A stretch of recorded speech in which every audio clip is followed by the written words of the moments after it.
Next, it's time for the butler's rampage, where the butler decides to shoot both the Duke and Duchess. Then we have Duke feels relief. The butler takes the gun, but then he puts it back, so the Duke is relieved. Third, we have the detective arrest the murderer. For this one, we want the butler to shoot the Duke, but then put back the gun, so the detective can see the butler's fingerprints and finally arrest him. And one fun puzzle is where we have the detective first shoot the Duchess, but then put back the gun.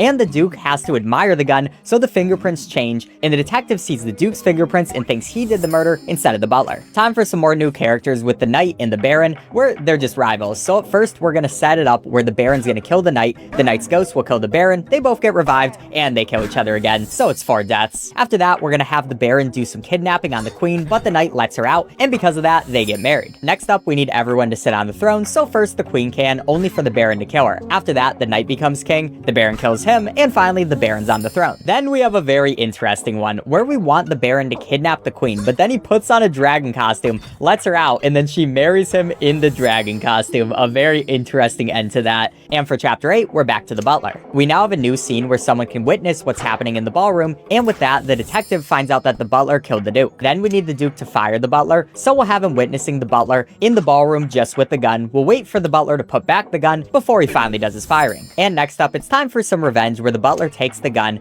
The Duchess is gonna witness the butler kill the Duke. The butler puts back the gun, the Duchess takes it, and finally she's gonna murder the butler, which is a much better ending for her than this one, where at the beginning the butler of course takes the gun, and she's gonna witness the butler just in the ballroom with the gun. So after that, she's gonna tell the detective. He's gonna be like, I can't really do anything yet, until the butler kills her, and then the detective is like, okay, I know you were the one who did it, and we also get the extra check mark of doing it while the Duke wasn't home. But we're back to the Baron trying to steal the crown, and this time, along with taking the crown, you can also execute people, as long as you have it. So he's gonna execute the Queen, and then the Knight is gonna want revenge, so the Knight will finally kidnap the Duke, he'll take the crown back from him, and then he'll execute the Baron, finally getting his revenge. Next, it's tragedy time for the Knight, because unfortunately the Queen dies, and he's sad about it, but he takes the crown because he has to. But when the Queen gets revived, she wants her vengeance. She does not care what he has to say, and she kills him. He didn't even want your crown. But then we have the Baron kidnap the Queen, and then he gives her amnesia, so he's gonna marry her, that way he can be king before executing her. But we do have another thing we have to do. We're just gonna switch both of their roles, that way he gets executed as well. And the last puzzle in this chapter is the Queen suffering 4 tragedies. The first one is getting kidnapped, the second one is getting her crown stolen, but then she marries the Knight,